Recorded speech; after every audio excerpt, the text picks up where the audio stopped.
Les conditions de vie de Picasso à son arrivée à Paris étaient extrêmement difficiles. Il s'installe dans des petits hôtels minables, il vit chez des amis, il vit à crédit, il se nourrit de peu de choses.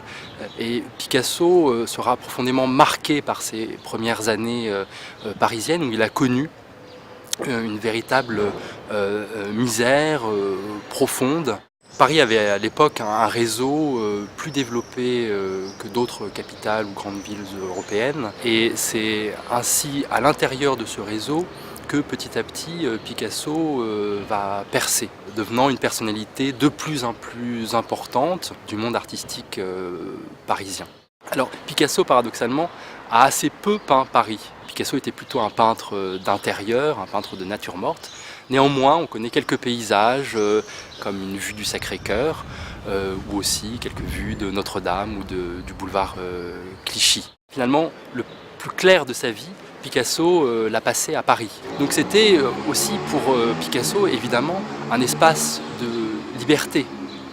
Paris était un lieu où il pouvait peindre, où il pouvait essayer et expérimenter toutes les audaces qui feront de lui l'un des plus grands artistes du XXe siècle.